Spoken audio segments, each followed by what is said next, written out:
Shalom bien-aimés dans le Seigneur, nous vous saluons tous dans le nom précieux et glorieux de notre Seigneur Jésus. Nous sommes bel et bien à notre rendez-vous de tous les lundis, louons l'Éternel, une émission qui vous présente les cantiques et sur base des cantiques nous parlons de la parole du Seigneur. Que Dieu soit élevé, que Dieu soit loué. Lui qui est créateur du ciel et de la terre, de l'univers visible et invisible, maître des temps et des circonstances, maître de toute chair et de tout esprit, qu'il puisse réellement vous être favorable, le Dieu d'Abraham, d'Isaac et de Jacob, qu'il bénisse chacun de nous avec sa grâce, qu'il vous accorde ce dont vous avez besoin dans votre vie, qu'il vous donne toutes choses pour la gloire de son nom, parce que nous croyons qu'il est Dieu et qu'il est le Seigneur de toute gloire, dans le nom puissant et glorieux de notre Seigneur. Et nous savons une chose, que ceux qui s'attachent à lui, ceux qui s'attachent à sa parole, reçoivent réellement toutes les bénédictions liées à la parole. Que cela soit ainsi pour la gloire de notre Seigneur, dans le nom précieux et glorieux de notre Seigneur. Nous saluons tous les bien-aimés qui sont en ligne. Nous saluons l'homme de Dieu, Dr Ngongo, la sœur Nadine. Nous saluons le bien-aimé Prosper. Nous saluons notre bien-aimé grand frère Didier Lukunku. Que le Seigneur lui soit favorable. Nous saluons le bien-aimé Hervé. Nous saluons réellement notre ami Ougour, que le Seigneur lui soit favorable. Nous saluons le frère Gabin. Nous saluons aussi la sœur Bia, la sœur Florence. Nous saluons la sœur Sylvie. Nous saluons réellement le bien-aimé Moukoko. Que le Seigneur vous soit très très favorable. Nous saluons tous les bien-aimés qui vont nous suivre et tous les shalom aux bien-aimés qui sont à Lubumbashi au travers le frère Philippe Kayamba. Que le Seigneur vous soit très très favorable. Nous bénissons le Seigneur parce que il y a beaucoup de bien-aimés qui nous écrivent, qui nous suivent de partout le monde, l'Afrique, l'Asie, l'Amérique, l'Océanie. Que le Seigneur vous soit favorable, que le Seigneur vous bénisse. Que le Seigneur bénisse ceux qui n'ont pas le temps maintenant de pouvoir nous regarder en live, qu'il puisse le bénir tous ceux qui vont nous regarder, n'est-ce pas, en différé. Nous saluons notre ami Martens, nous saluons aussi notre ami Brian, nous saluons tous ceux qui sont réellement néerlandophones. Ils nous suivent, parfois ils disent qu'ils ne comprennent rien, mais que le Seigneur leur soit favorable, parce qu'ils aiment bien réellement participer à cette émission, participer à cette œuvre. Que Dieu vous soit très très favorable. Nous croyons que le Seigneur qui nous a donné ce temps va pouvoir réellement bénir tout un chacun de nous au travers ce moment pour pouvoir réellement glorifier son nom. Comme vous le savez, l'émission est basée sur les cantiques. Nous allons écouter un morceau des cantiques et nous allons pouvoir revenir réellement sur n'est-ce pas, notre studio virtuel afin de pouvoir réellement partager la parole. Donc le cantique parle de la toison, n'est-ce pas? Et nous prenons ce cantique, nous allons véritablement lire les Écritures qui peuvent constituer la base de notre développement et puis pouvoir réellement partager la sagesse de Dieu. Que Dieu vous soit favorable. Nous allons écouter, n'est-ce pas, le cantique et après quoi nous allons revenir. Donc, écoutons le cantique, nous allons revenir après le cantique dans notre studio.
Cet oiseau est pour moi le signe de la souffrance. Quand l'agneau fut amené à la boucherie pour s'échanger des morceaux, Jésus, oh combien tu prouves ton amour pour moi. Tu acceptas d'être blessé sur la croix. La vraie toison de l'air, c'est toi Jésus. Tu me donnas la coupe des consolations. Le Saint-Esprit dans ma vie, oh Jésus. Les paraclés. Oh consolateur. Tu savais que je suis endeuillé.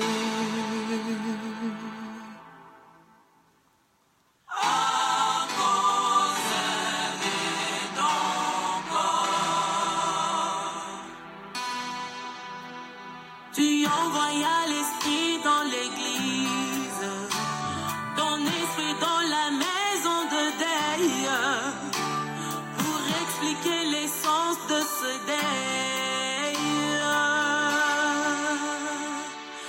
C'est la prédication de la croix. Je m'approprie de ces corps.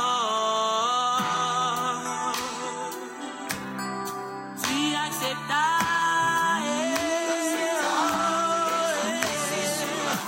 Ma vraie toison de laine, ma vraie toison de laine, ma vraie toison de laine. Des consolations, le Saint-Esprit dans ma vie, oh Jésus. Les signes de la première nuit, tu étais dans ta plénitude. Les mondes est dans les noirs, sous l'emprise du diable, qui pouvait me sauver. Tu acceptas d'être blessé sur la croix. Ma vraie toison de l'air, ma vraie toison de l'air, les signes de la désunie et de prière de ton Dieu, c'est pour me revêtir de ta divinité, que la grâce est glorieuse.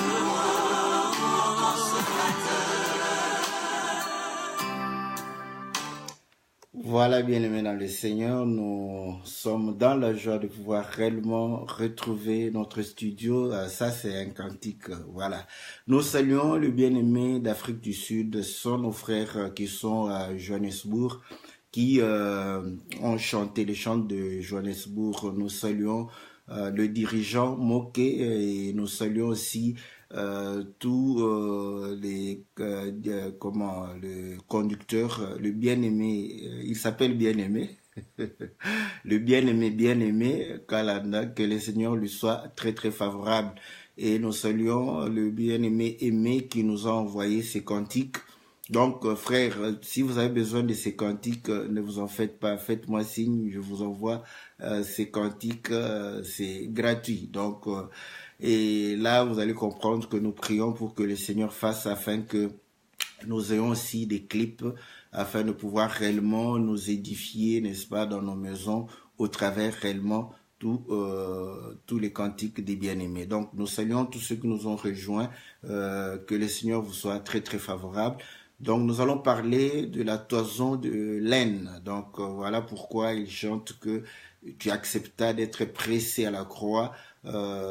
C'est toi la vraie toison de laine. Donc, et tu me donnas une coupe de consolation. Donc, et tout ceci est basé sur les Écritures. Voilà pourquoi nous conseillons ceux qui chantent pour le Seigneur de chanter la parole du Seigneur, de chanter les Écritures, de chanter l'enseignement. parce que vous allez comprendre que David dit que mes cantiques sont tes préceptes, ce sont tes statuts. Donc, c'est véritablement la personne du Seigneur qui constitue, n'est-ce pas, l'objet de nos cantiques. Voilà pourquoi nous n'aimons pas trop, n'est-ce pas, chanter nos souffrances, nos conditions. Là, nous avons laissé nous avons laissé, n'est-ce pas, aux griots, nous avons laissé ça aux gens qui aiment bien donner des conseils au travers réellement les chants, tout ça, voilà. Donc, nous saluons notre ami Bjorn, le frère Don, donc que le Seigneur vous soit très très favorable, que le Seigneur vous bénisse. Donc, j'étais en train de dire que le cantique doit être basé sur l'enseignement. Voilà pourquoi il faudrait réellement être bien enseigné afin de bien chanter. Si vous chantez vos souffrances, c'est bien, nous pouvons compatir à ces souffrances, mais cela va pouvoir être des situations particulières. Voilà, par exemple, un frère chantait que non, il y avait plus d'amour dans le monde. Pourquoi? Parce que dans les hommes des vieillards, il y a manque de nourriture. Et cependant, dans les maisons des gens, on jette la nourriture. Mais il se trouve où? Il se trouve dans le tiers-monde. Il se trouve où? En Afrique. Il se trouve donc. Maintenant, prenez ces cantiques, chantez-les en Europe. Donc, vous allez comprendre que ça sera non-sens. Pourquoi? Parce que c'est dans les hommes des vieillards qu'on jette la nourriture. Les vieilles personnes n'aiment pas manger. On force à ces vieilles personnes de pouvoir manger. Donc, ça paraissait correct, mais vous allez comprendre que dès que vous vous déplacez, ce cantique tombe, comme je le dis toujours, une des chenilles qui tombe de l'arbre. Donc, de tels cantiques, c'est bien pour la morale, mais ça n'a aucune efficacité dans l'édification des choses de Dieu. Donc, vous allez comprendre que le même cantique en Afrique, ça paraît correct. Vous venez en Europe, c'est dans les hommes des vieillards où on jette la plupart de nourriture. Parce que dès qu'on sert un vieux et il ne mange pas, il ne touche qu'un petit rien, et s'il laisse, on jette ça. On ne va pas donner à quelqu'un, on jette. Donc, on jette de la nourriture dans les hommes des vieillards. Donc voilà. Donc, mais les frères chantent l'enseignement. Donc il faudrait que vous vous inspirez des enseignements qu'on vous donne. Voilà pourquoi si l'enseignement est bon, vous allez bien chanter. Si l'enseignement est mauvais, vous allez mal chanter. Donc chantons la parole du Seigneur, chantons l'enseignement du Seigneur. Écoutez maintenant, ceci est basé sur le livre de Juges. Juges, chapitre 6. C'est l'histoire de Gédéon, n'est-ce pas? Donc, Juges chapitre 6, je commence au verset, n'est-ce pas, 38, verset 38, voilà. Donc, je commence au verset 36. Gédéon dit à Dieu, « Si tu veux délivrer Israël par ma main, comme tu l'as dit, voici, je vais mettre une toison de laine dans l'air. C'est la toison, si la toison seule se couvre de rosée et que tout le terrain reste sec, je connaîtrai que tu délivreras Israël par ma main, comme tu l'as dit. » Et il arriva ainsi. Le jour suivant, il s'éleva de bon matin, pressa la toison et en fit sortir la rosée, qu'il donna de l'eau plein une coupe. Gédéon dit à Dieu, que ta colère ne s'enflamme point contre moi, et je ne parlerai plus que cette fois.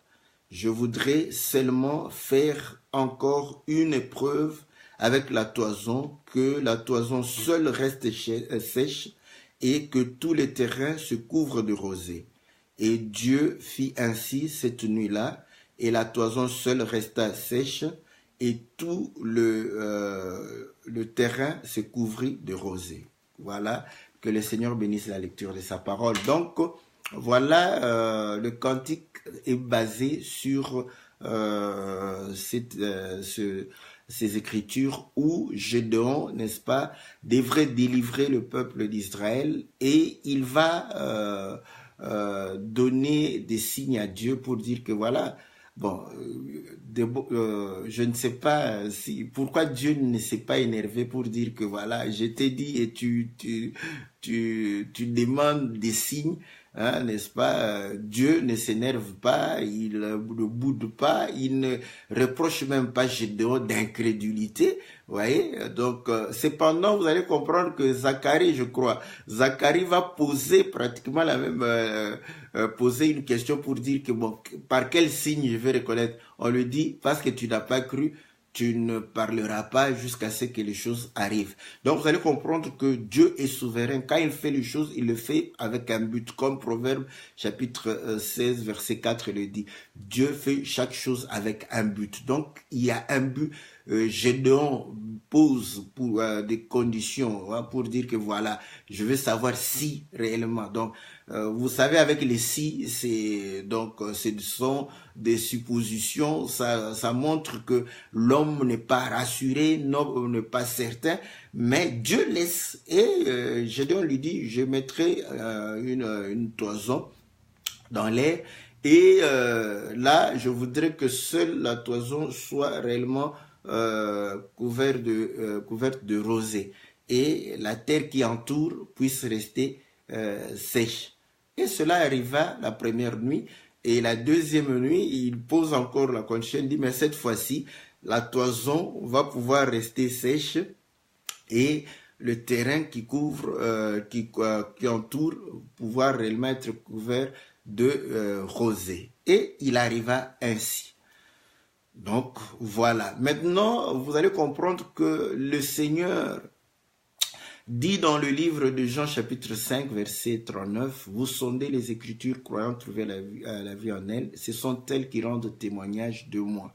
Et vous allez comprendre que Gédéon, n'est-ce pas, va pouvoir réellement poser ces questions parce qu'en fait, il n'était pratiquement rien. Voilà pourquoi nous allons essayer de lire lorsque le Seigneur va pouvoir réellement le rencontrer. Nous sommes toujours dans le livre de Gédéon au chapitre 6. La Bible dit ceci au verset 1. Les enfants d'Israël firent ce qui déplaît à l'Éternel, et l'Éternel les livra entre les mains des Madians pendant 7 ans. La main de Madian fut puissante contre Israël. Pour échapper à Madian, les enfants d'Israël se retiraient dans les ravins de montagne et dans les cavernes et sur les rochers fortifiés.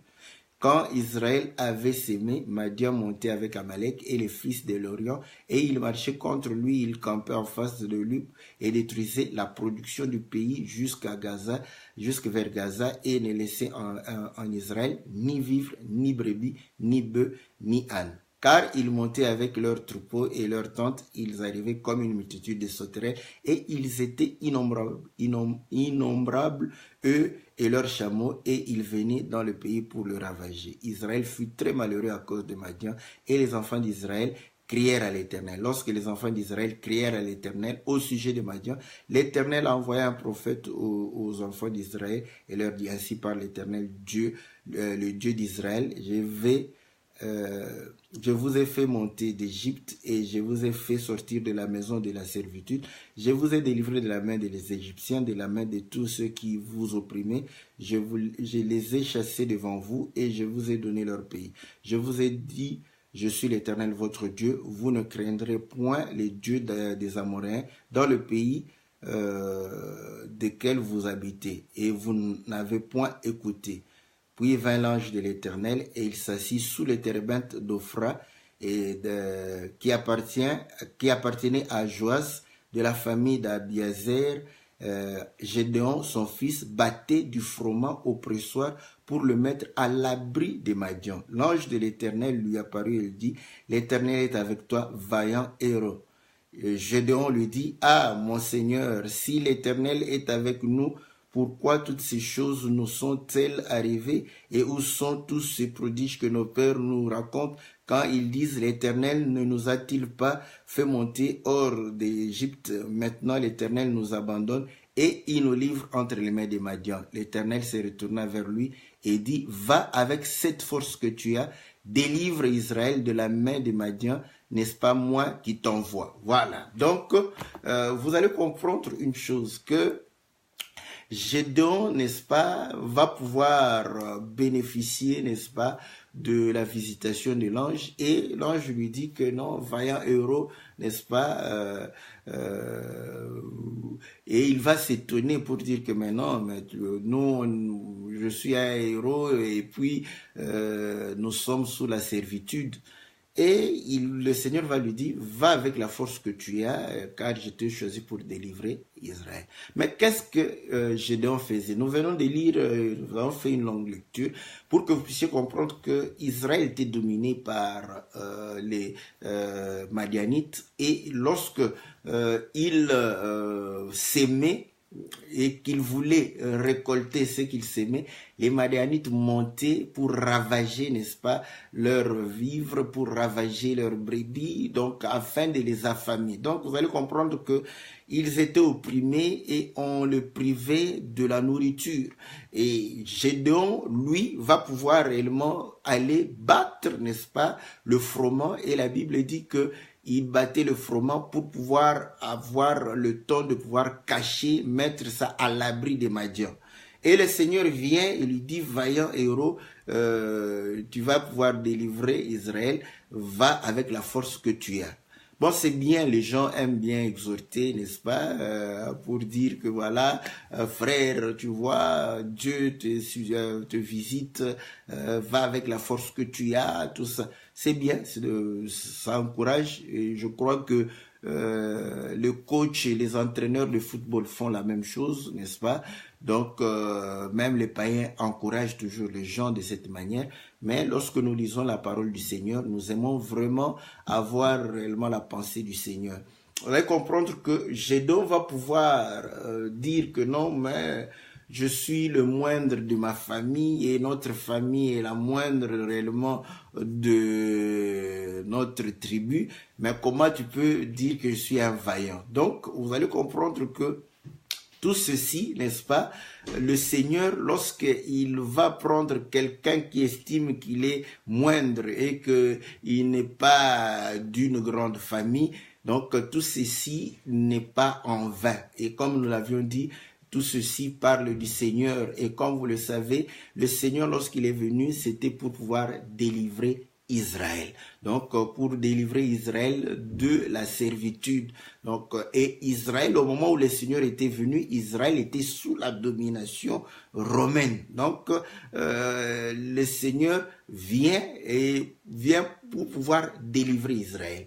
Et nous voyons qu'il dit que non, il est le moindre. Voilà pourquoi la Bible dit que, et toi Bethléem, n'est-ce pas? Bethléem était la moindre, n'est-ce pas, de ville. Elle était une petite ville. Mais la Bible dit que de toi sortira, n'est-ce pas, un sauveur. Donc nous comprenons que ceci, c'est aussi un autre langage. On va trouver quelqu'un qui estime qu'il n'est pas gros, il n'est pas quelqu'un de considérable, mais cependant Dieu le choisit pour pouvoir délivrer Israël. Et là nous comprenons que lui-même se rend compte que non, il ne peut pas délivrer Israël par sa force, il ne peut pas délivrer Israël par sa capacité, parce qu'il reconnaît l'incapacité qu'il a. Et le Seigneur lui dit, va avec la force que tu as. Mais la force qu'il avait, c'était quelle force? Vous allez comprendre que il avait au moins, il ne se battait pas avec les Madianites, mais il avait la force de pouvoir préserver le froment, préserver le pain. Vous voyez? Donc la force qu'il avait, c'était de pouvoir préserver le pain. Or, écoutez, lorsque Israël va pouvoir sortir de l'Égypte, Israël va marcher et il va avoir faim. Il va se dire que maintenant nous allons mourir. Et il va crier, Dieu va leur envoyer le pain. Et le pain va pouvoir descendre du ciel. Donc vous allez comprendre, la manne c'était ce qui descendait du ciel. Mais comme c'était l'ombre des choses à venir, vous allez comprendre que quand le Seigneur, la Bible le dit, n'est-ce pas, que ceux qui a des défauts, quand le parfait vient, ceux qui a des défauts disparaissent. Voilà pourquoi vous allez comprendre, quand le Seigneur va pouvoir réellement venir, il va dire que non, ce n'est pas ça le pain, mais le véritable pain qui descend du ciel, c'est moi. Donc vous allez comprendre que Gédéon avait la force de ne pas se battre avec les Madianites, mais il avait la force de pouvoir réellement conserver le pain, de pouvoir avoir le pain. Or, le pain donnait la vie. Vous allez comprendre que le pain donne la vie. Même le Seigneur, lorsqu'il parle du pain physique, il dit que l'homme ne vit pas seulement de pain, mais le pain donne la vie. Donc, nous comprenons que il nourrissait sa maison avec le pain. Or, le but de Madianite, c'était de les affamer afin de pouvoir réellement amener la mort en Israël. Donc, le Madianite amenait la mort en Israël et Gédéon, lui, avait la force de donner la vie, n'est-ce pas, à sa famille. Voilà pourquoi le Seigneur dit, n'est-ce pas, tu as la force de pouvoir réellement conserver le pain, de pouvoir battre et mettre le pain à l'abri des Madianites. Cette force-là te permettra de pouvoir délivrer Israël. Et vous savez, l'histoire va donner raison, parce que c'est le pain qui va pouvoir délivrer Israël. Mais écoutez, à ce moment-là, le Seigneur le rassure que non, je te choisis, tout ça. Et il veut se rassurer. Nous comprenons, parce qu'il s'est dit que non, mais je n'ai pas de biceps, je n'ai pas la capacité de manier, n'est-ce pas, les armes, mais comment je le ferai? Et il s'est dit que non, Seigneur, moi je voudrais que tu me donnes un signe. Et il dit, voilà, le signe, lui-même détermine le signe. Il dit que voilà, je vais mettre la toison et je voudrais que la nuit, n'est-ce pas, que tu puisses réellement mettre, que la rosée puisse descendre du ciel et ne puisse réellement couvrir, n'est-ce pas, la toison. Et nous avons lu, la première nuit, ce fut ainsi. Il n'y avait que la toison qui était humide et la terre qui était à côté n'avait pas d'eau. C'était sec. Et il va prendre la toison. Voilà, le cantique l'a déjà dit. Hein? Ça, c'est un bon cantique, j'aime ça. Le cantique, vous savez, je pouvais mettre le cantique et pouvoir me taire et remettre le cantique plusieurs fois. Je crois que chacun allait comprendre. Mais vous allez comprendre que le cantique fait beaucoup de raccourcis. Nous allons essayer un peu de pouvoir détailler. Mais il prend, n'est-ce pas, la toison et il va pouvoir réellement, n'est-ce pas, comment tordre la toison pour recueillir l'eau. Et la Bible dit qu'il a recueilli l'eau dans une coupe. Donc, vous allez comprendre que Ésaïe, lorsqu'il était en train de prophétiser, il dira que moi et mes enfants, nous serons des signes et des présages. Donc, il démontre que le prophète, c'est un signe et un présage pour Israël. Donc, la vie, les gestes du prophète, c'est un message, c'est une parole, c'est un parler, c'est un langage. Voilà pourquoi quand Zacharie était devenu muet, Zacharie parlait avec des signes.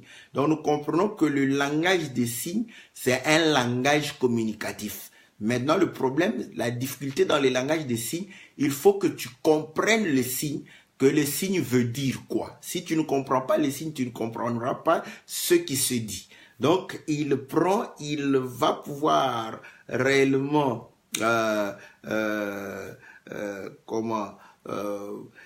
tordre, n'est-ce pas, la toison et recueillir dans une coupe. Après, il dit au Seigneur, bon, mais le Seigneur lui donne déjà une preuve, que voilà, tu demandais la preuve pour que tu saches que tu vas délivrer Israël. Il dit, bon, ne te fâche pas, je te demande encore.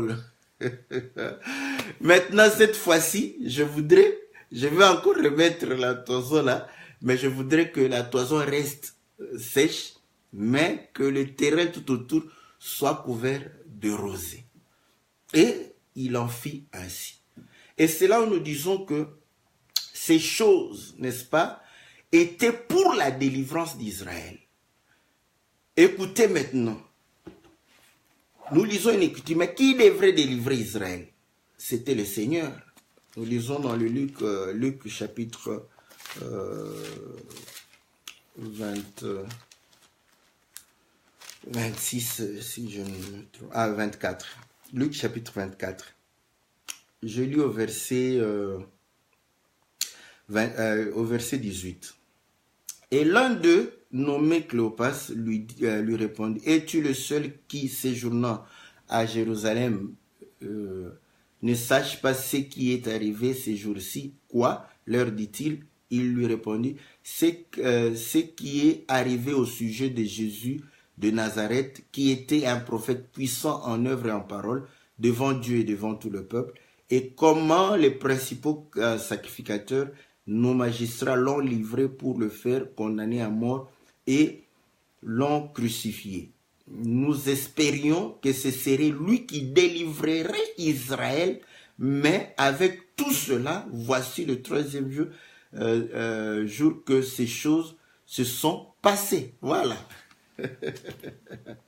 Ils ont raison de pouvoir réellement dire que non, ils devraient espérer qu'il allait délivrer Israël. Donc vous allez comprendre que pourquoi il n'a pas délivré Israël? Parce que la prophétie le disait déjà, pour qu'il délivre Israël, n'est-ce pas, il fallait, n'est-ce pas, que la toison soit réellement remplie d'eau. Après cela, que cette toison puisse réellement être pressée pour pouvoir donner l'eau dans une coupe. Et ensuite, vous allez comprendre que la toison doit rester sèche pour que la terre soit réellement humide, couverte de rosée. C'est comme ça qu'Israël sera délivré. Et ainsi, quand il pose, le Seigneur dit, ok, et le Seigneur fait ainsi. Ça s'est passé de cette manière-là. Donc nous comprenons que la délivrance d'Israël doit se passer de cette manière-là. Écoutez maintenant. Voilà pourquoi nous disons que la toison, n'est-ce pas, c'est réellement ce qui est fait, n'est-ce pas, c'est un morceau de tissu, n'est-ce pas, fait à partir, n'est-ce pas, de laine.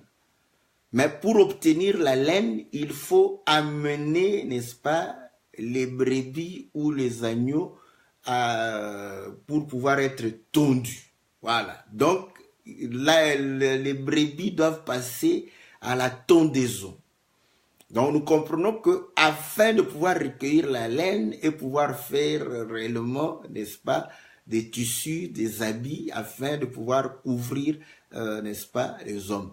Donc, on obtient la toison au travers réellement la tondaison. Et c'est là, vous allez comprendre que lorsqu'il montre, il dit que non, voilà, je vais mettre la toison, mais je voudrais que seule la rosée puisse réellement se répandre sur la toison. Or, la rosée, n'est-ce pas? Nous allons lire, la rosée c'est quoi? Bon, vous savez que la rosée c'est une forme de pluie, mais lisons, n'est-ce pas, une écriture dans le livre de Deutéronome. Deutéronome au chapitre 33.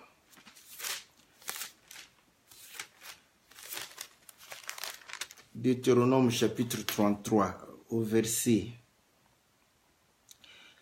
je commence au verset 13. Sur Joseph, il dit, son pays recevra de l'Éternel en signe de bénédiction, le meilleur don du ciel, la rosée, les meilleures eaux qui sont en bas. Donc, vous voyez, il démontre que la meilleure don du ciel, le meilleur don du ciel, c'est la rosée. Donc, on comprend par là que effectivement la rosée, n'est-ce pas, c'est un don qui vient du ciel.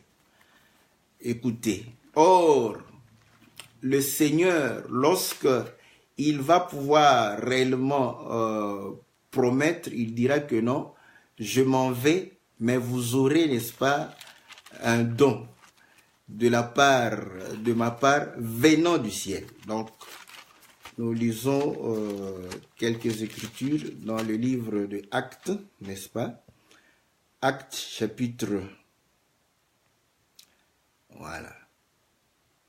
Je prends Actes chapitre 1 au verset 6. Alors les apôtres réunis lui dirent, Seigneur, est-ce en ce temps que tu rétabliras le royaume d'Israël? Il leur répondit, ce n'est pas à vous de connaître le temps ou le moment que le Père a fixé de sa propre autorité. Mais vous recevrez une puissance, le Saint-Esprit, survenant sur vous, et vous serez mes témoins à Jérusalem, dans la Judée, dans la Samarie, jusqu'aux extrémités de la terre. Et après avoir dit cela, il fut élevé pendant qu'il le regardait,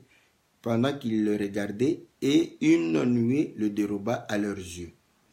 Au chapitre 2, au verset 1, le jour de la Pentecôte, ils étaient tous ensemble dans le même lieu. Tout à coup, il vint du ciel, n'est-ce pas, un bruit comme celui d'un vent impétueux, et il remplit toute la maison où ils étaient assis.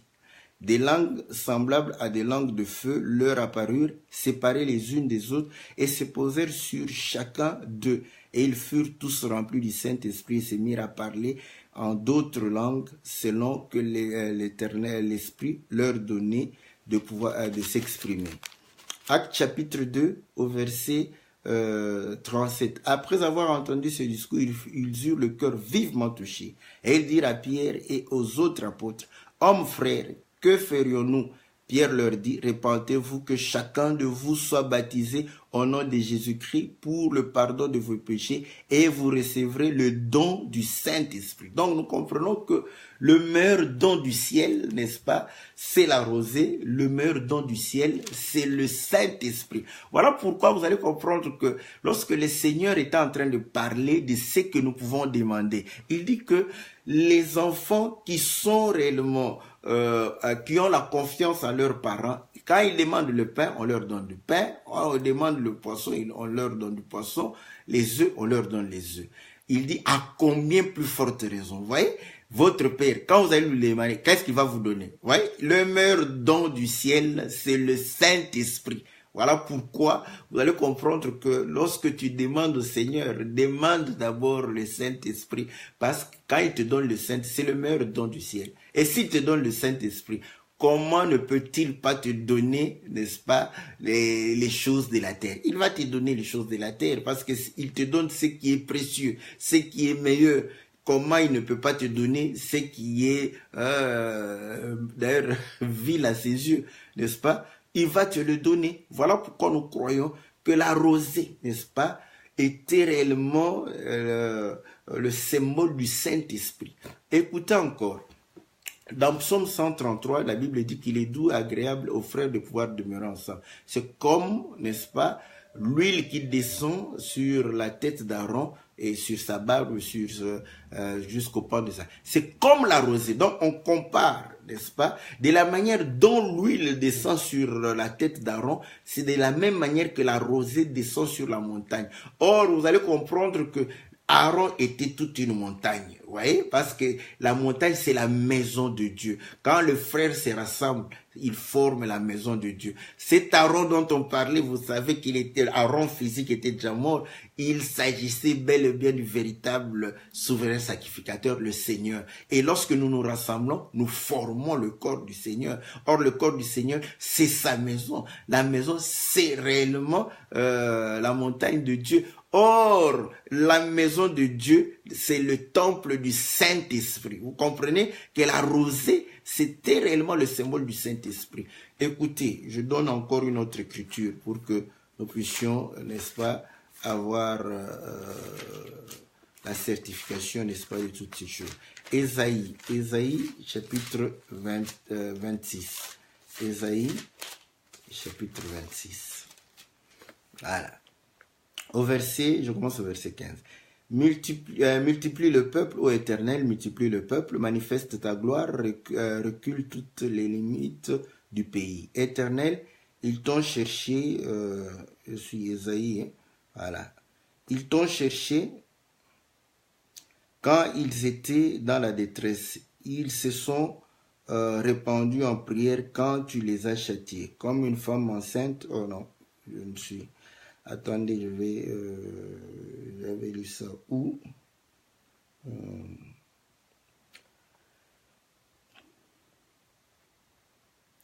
Ici, c'est là où je suis, ce n'est pas l'écriture que je suis en train de pouvoir chercher. Voilà. Ah, voilà. C'est 26, 19. Bon, je pouvais continuer, hein, voilà. ce tort écrit au milieu de ces douleurs, ainsi avons-nous été loin de ta face, ô Éternel.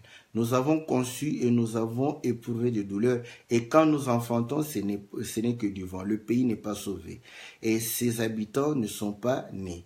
Que tes morts revivent, que mes cadavres se relèvent. Réveillez-vous et tressaillez de joie, habitants de la poussière, car ta rosée est une rosée vivifiante, et la terre redonnera le jour aux ombres. Donc, vous voyez, la rosée est une rosée vivifiante. Voilà. Or, écoutez, l'expression, vous allez comprendre que l'expression que le Seigneur, 1 Corinthien est en train de pouvoir dire, 1 Corinthien au verset, chapitre 15, au verset 45, c'est pourquoi il est écrit, le premier homme Adam devint une âme vivante, le dernier Adam est devenu un esprit vivifiant. Donc, vous voyez, maintenant, nous comprenons que la rosée, c'est le Saint-Esprit, c'est l'Esprit de Dieu. Or, écoutez, vous allez comprendre que le Seigneur, lorsqu'il était venu, il va pouvoir dire à ses disciples qu'il est avantageux pour vous que je puisse m'en aller. Pourquoi? Parce qu'il dit, si je ne m'en vais pas, vous n'aurez pas, n'est-ce pas, un autre consolateur. Donc, attendez, je vais voir l'écriture. Voilà, c'est dans Jean chapitre 16. Au verset, je commence au verset 5. Et maintenant je m'en vais vers celui qui m'a envoyé. Aucun de vous ne me demande où vas-tu.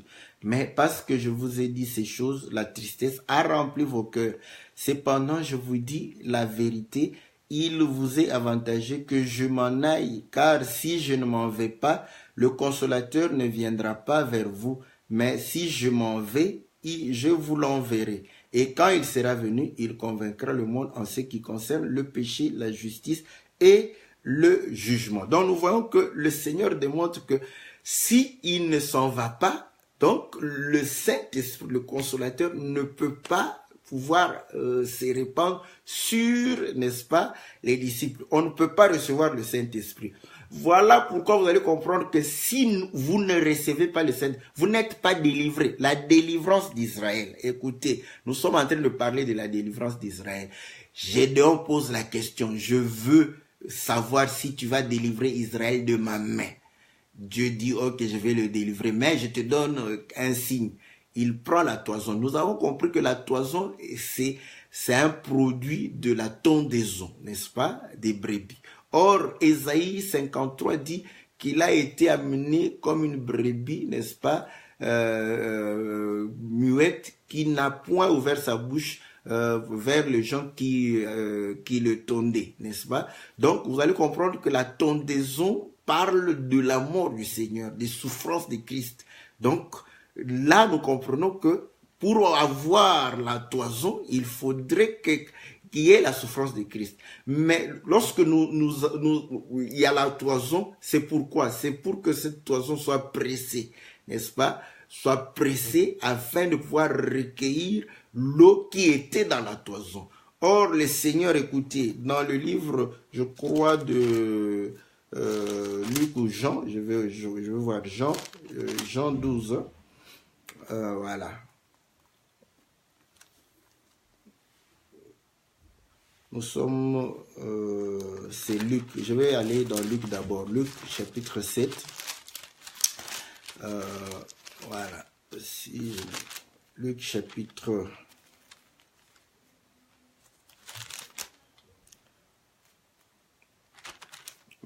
Là où le Seigneur est en train de venir à moi, vous tous qui avez soif. Ça doit être dans Jean. Je reviens dans Jean. Je vais aller doucement pour retrouver l'écriture. Voilà.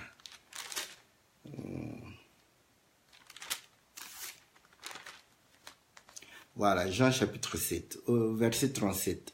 Le dernier jour, le grand jour de la fête, Jésus, se tenant debout, s'écria, si quelqu'un a soif, qu'il vienne à moi et qu'il boive. Celui qui croit en moi, des fleuves d'eau vive couleront de son sein comme dit l'Écriture. Il dit cela de l'Esprit que devaient recevoir ceux qui croiraient en lui, car l'Esprit n'était pas encore, parce que Jésus n'avait pas encore été glorifié. Donc, vous voyez, la toison ne peut pas réellement être, n'est-ce pas,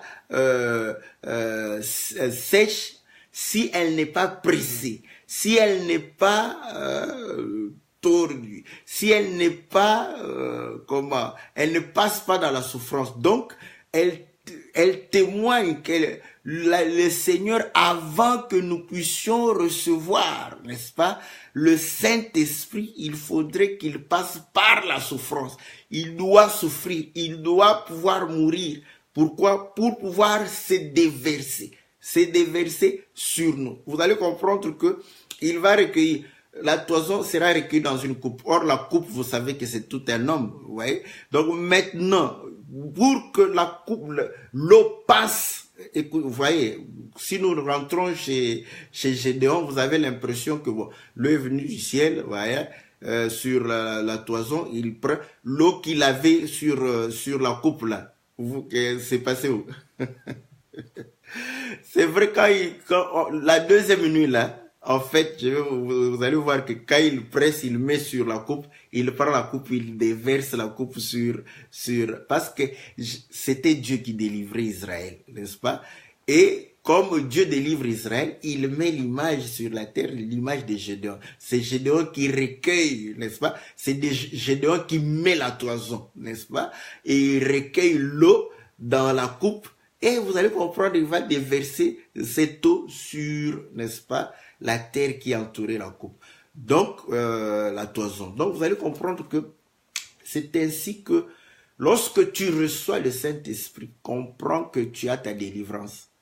Si tu n'as pas le Saint-Esprit, tu n'es pas délivré parce que tu seras toujours dans la servitude de la chair. Ouais? Donc, Madian était en train de dominer les Israélites. Maintenant, pour se délivrer il faudrait que le Seigneur nous donne son esprit pour que nous soyons libres par rapport à la chair. C'est Romains chapitre 8 qui le dit. Si tu es conduit par l'Esprit de Dieu, tu ne seras plus redevable à la chair. Tu ne seras plus sous la servitude de la chair. Tu ne seras plus dominé par les désirs de la chair. Donc la délivrance, c'est lorsque nous recevons le Saint-Esprit. Quand tu n'as pas le Saint-Esprit, tu n'es pas délivré. Voilà. Donc, vous allez comprendre que pour que nous puissions recevoir le Saint-Esprit, il fallait que le Seigneur puisse souffrir, n'est-ce pas? Et être pressé afin de pouvoir recueillir, que le Saint-Esprit puisse réellement être répandu sur nous. Sinon, n'est-ce pas, nous ne pouvons pas recevoir le Saint-Esprit. Donc, vous allez comprendre que c'est par la mort du Seigneur que réellement nous avons la possibilité de pouvoir recevoir le Saint-Esprit. Écoutez, voilà pourquoi quand le Seigneur parle en termes d'un autre consolateur, ça fait confusion dans les têtes des gens, parce que les gens disent, voyez un autre consolateur. Frère, pourquoi il parle d'un autre consolateur? Vous allez comprendre que, d'abord, nous étions dans la servitude. Quand vous êtes dans la servitude, vous êtes en prison, vous êtes sous la domination. Vous ne pouvez pas vous libérer tant que vous n'avez pas la force. Vous n'êtes pas plus fort que celui qui... D'ailleurs, celui qui domine est plus fort que vous. Donc, il faudrait que quelqu'un d'autre vienne pour pouvoir te délivrer, n'est-ce pas, de cette domination. Or, vous allez comprendre que Israël attendait, n'est-ce pas, comme nous avions lu dans Luc chapitre 24, il attendait le Messie pour la délivrance. Donc, la venue du Messie, c'est déjà une consolation. Vous voyez? Quand le Messie vient, donc on est consolé parce qu'il est venu pour pouvoir nous délivrer. Vous voyez? Mais maintenant, le problème est que lorsque il vient délivrer Israël, n'est-ce pas? Il vient pour délivrer.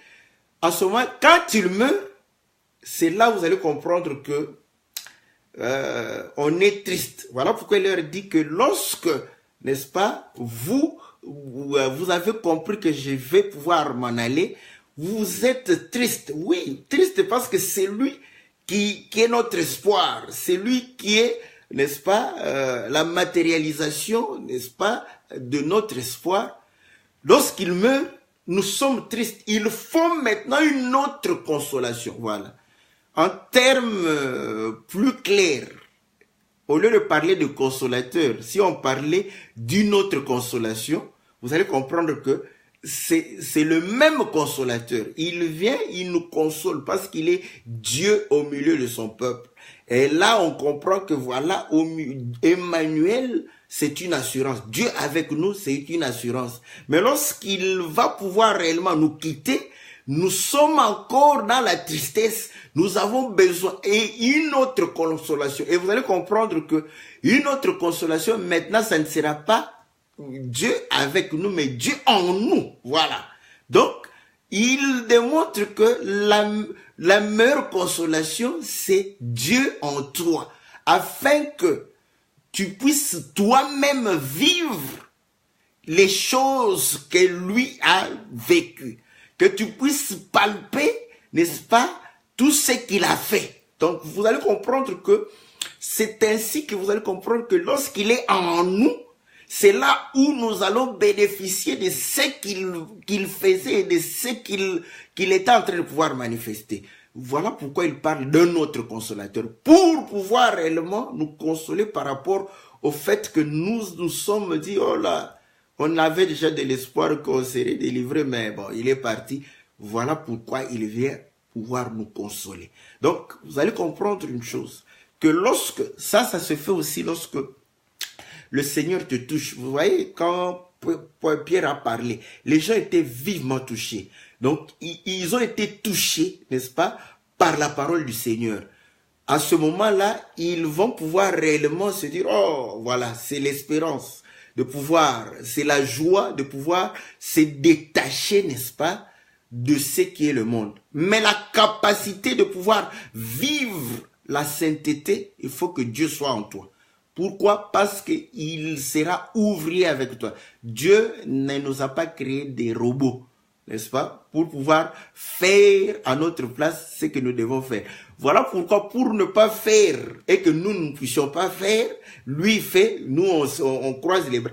Il vient en nous. Quand on dit que Dieu est ouvrier avec les hommes, c'est-à-dire Dieu en nous. Dieu, quand il est à côté de toi, c'est lui qui va faire, toi tu ne feras rien. Pour preuve, écoutez, le Seigneur, quand il jeûnait, ses disciples ne jeûnaient point.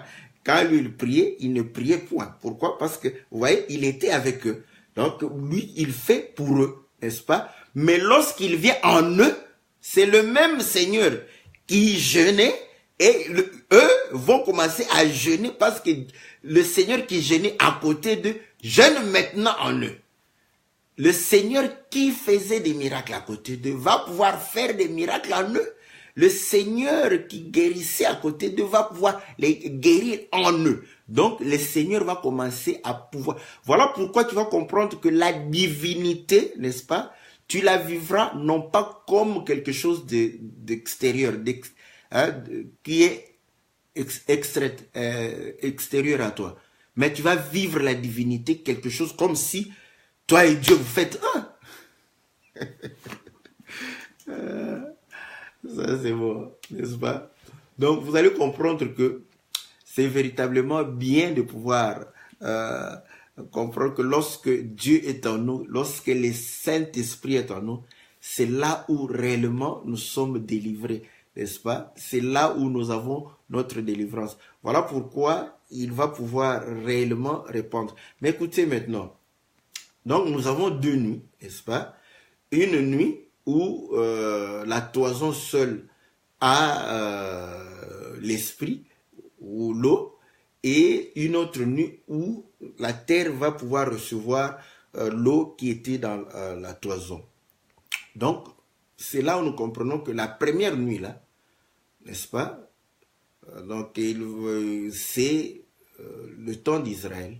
Mais généralement, vous savez, nous parlons d'Israël comme étant le matin. Oui, c'est pas mauvais. Hein? Israël comme étant le matin. Quand nous voulons parler d'un même jour, donc nous voulons parler d'Israël et de nous dans un même jour, nous pouvons dire hein, matin et nous le soir. Ok. Mais vous allez comprendre qu'au commencement, Dieu appela ténèbres nuit. Donc, là où il y a les ténèbres, c'est là où il y a la nuit. Il appela la lumière jour. Et dans Matthieu chapitre 6, il dit que l'œil est la lampe du corps. Il dit, si ton œil n'est pas en bon état, combien grande sera réellement les ténèbres qui sont en toi? Parce que si ta lumière est ténèbre, grandes sont tes ténèbres. Donc, quelqu'un qui a un œil qui n'est pas en bon état, il est dans les ténèbres. C'est ce que le Seigneur dit. Donc, il est dans la nuit. Maintenant, nous comprenons que Jacob va aller chez Laban pour pouvoir prendre une femme.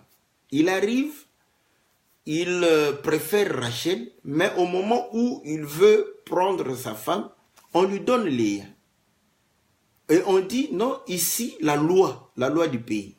Tu ne peux pas prendre la cadette avant l'aînée. Donc, Jacob se lie à Léa par rapport à la loi. Et on constate qu'elle était belle, mais elle avait de problèmes d'yeux. Donc, vous voyez, ses yeux n'étaient pas en bon état. Or, la femme qui s'est liée à Jacob selon la loi représente Israël qui a fait alliance avec Dieu par la loi. Donc, nous comprenons que comme ses yeux ne sont pas en bon état, Matthieu nous dit que cette femme est dans la nuit, est dans les ténèbres. Donc, vous voyez comment Israël, nous pouvons parler du temps d'Israël comme étant la nuit. Par rapport à ça, parce que dans la nuit, c'est la confusion. On ne voit pas clair, on ne voit pas. Donc, voilà pourquoi Israël se retrouve, n'est-ce pas, aussi dans la nuit. Écoutez. Nous prenons encore un autre témoignage. Quand Dieu lui-même donne la loi, la Bible dit que les ténèbres vont pouvoir réellement environner Sinaï. Donc la présence des ténèbres, c'est aussi, n'est-ce pas? Parce qu'il appela ténèbres nuit. Donc vous allez comprendre que la lumière qui a été donnée à Israël, c'était une lumière entourée des ténèbres. J'aime ça. Et Moïse va pouvoir réellement faire encore un autre témoignage. La Bible dit que pour bénir Israël, il fallait que le sacrificateur puisse prier afin que Dieu puisse tourner sa face vers Israël et fasse briller donc sa lumière sur Israël. Moïse, n'est-ce pas, quand il voyait la face de Dieu, la gloire de Dieu, la lumière de Dieu était sur sa face. Et lorsqu'il venait, n'est-ce pas, il va pouvoir prendre cette lumière, mettre, n'est-ce pas, le voile. Donc, voiler cette lumière. Donc, nous comprenons que le temps d'Israël, c'est cette première nuit. Et là, nous allons comprendre que seul Moïse reçoit la gloire de Dieu, mais Israël ne peut pas parce que le voile empêche. Ce voile crée, n'est-ce pas, les ténèbres, crée, n'est-ce pas, l'ignorance. Israël ne peut pas recevoir cette gloire. Et là, nous comprenons que quand le Seigneur vient, il vient sous la loi. Voyez? Et là, vous allez comprendre que c'est lui qui a cette lumière-là. Et Israël est dans les ténèbres. Et il leur parle, il le voile aussi de la même manière que Moïse, en leur parlant en parabole, pour qu'ils ne voient point. Or, celui qui ne voit pas, il ne voit pas la lumière, il est dans les ténèbres. Donc, il est dans la nuit, n'est-ce pas? Voilà pourquoi vous allez comprendre que le Seigneur fait grâce pour que ceux qu'il a choisis puissent réellement bénéficier de la lumière. Voilà pourquoi il a dit que je suis venu pour que ceux qui croyaient voir ne voient point. Mais ceux qui ne voyaient pas, ceux qui étaient aussi dans les ténèbres, qui reconnaissaient qu'ils étaient dans les ténèbres, puissent voir. Donc, nous comprenons que c'était le temps d'Israël. Et là, vous allez comprendre que l'esprit, n'est-ce pas, ne saisissait que le prophète pour pouvoir réellement conduire le peuple, pour pouvoir permettre au peuple d'être attaché. Mais le peuple, tout le peuple restait sec. Donc, le terrain restait sec. Mais lorsque le Seigneur vient, et le Seigneur vient pour pouvoir démontrer, écoutez, la Bible dit, n'est-ce pas, dans le livre d'Ésaïe 35,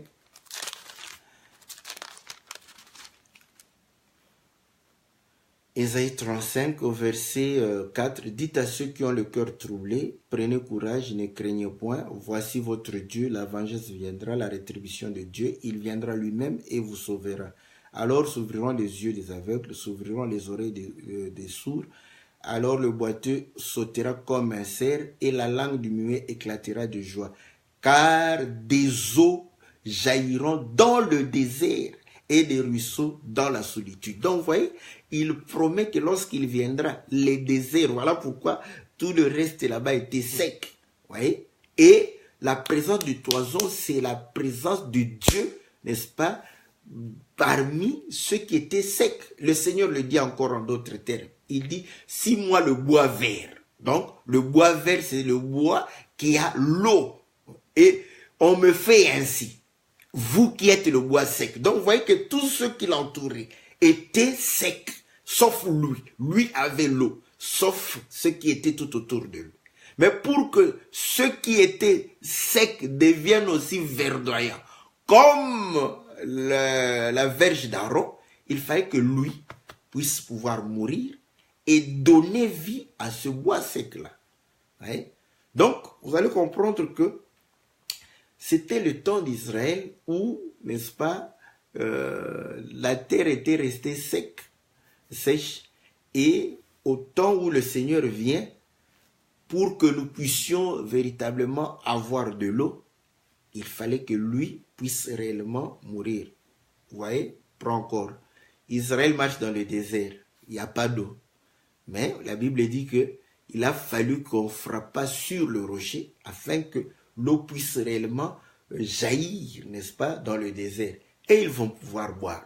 Et là, 1 Corinthiens chapitre 10 dit que ce rocher, c'était Christ. Donc, Christ doit être frappé pour que la terre sèche soit réellement inondée. Écoutez, la rosée, c'est une inondation.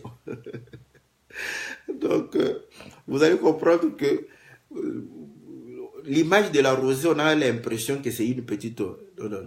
Quand la terre, c'est que la terre, vous voyez la rosée, le problème de la rosée, c'est-à-dire que vous voyez la rosée. Donc, c'est comme si la terre s'est engorgée d'eau, n'est-ce pas, jusqu'à manifester, donc à déborder d'eau. C'est ça la signification de la rosée.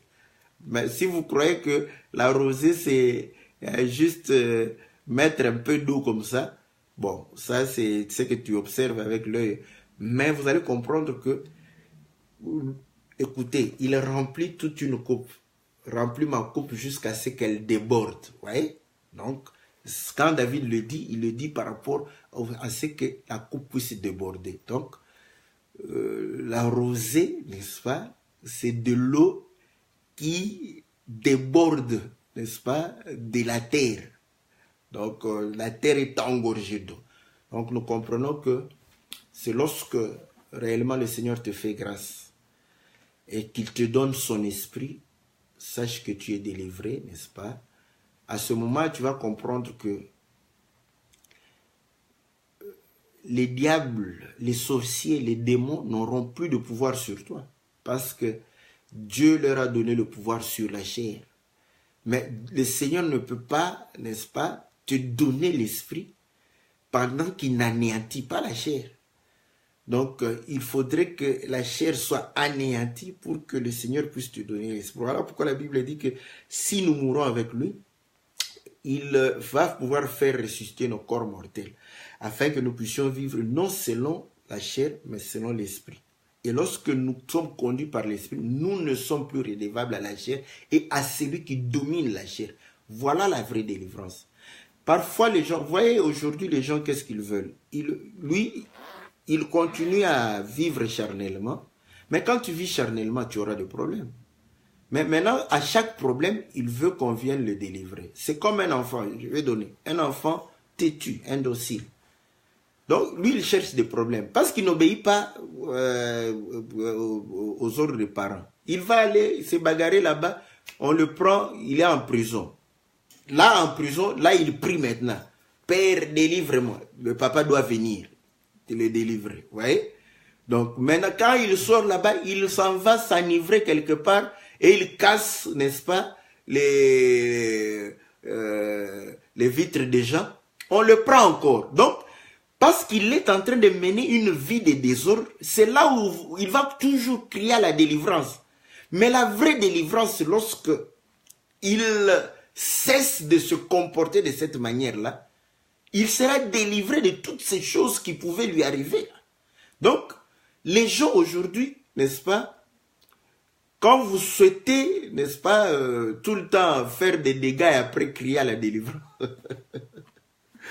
bon, vous pouvez, mais nous croyons que lorsque nous nous débarrassons de la chair, c'est là où les sorciers n'auront pas de pouvoir sur toi, parce que tu n'es plus un homme charnel. Et non le pouvoir que... Écoutez, même Job, Dieu a dit quoi? Touche à sa chair. Donc, vous allez comprendre que si tu n'es plus charnel, tu auras, n'est-ce pas, la domination sur les sorciers, les démons, tout ça. Tu n'auras pas peur de ces gens. Le problème, c'est véritablement ça. Voilà pourquoi la délivrance d'Israël ne pouvait arriver que lorsqu'Israël devrait avoir l'esprit. Et lisez maintenant dans la prophétie, Dieu va venir délivrer Israël, il répandra son esprit. Donc pour délivrer, il répand son esprit pour les délivrer de la main de l'ennemi. Bon, comme je n'aime pas parler des autres, j'aime parler de nous, n'est-ce pas? Vous allez comprendre que quand on va vous parler de manière prophétique, ça sera la même chose. Avant qu'Israël ne soit délivré, Dieu doit répandre son esprit sur Israël. Voilà pourquoi on doit sceller les 144 000 avant de pouvoir les délivrer. Donc, Dieu procède de la même manière. Il est le même hier, aujourd'hui, éternellement. Frères bien-aimés dans le Seigneur, notre délivrance, c'est lorsque nous acceptons, n'est-ce pas, de mourir avec le Seigneur et de ressusciter avec lui par son esprit. C'est alors que vous allez comprendre que nous allons marcher selon l'esprit et non selon les désirs de la chair. Et ainsi, vous allez comprendre que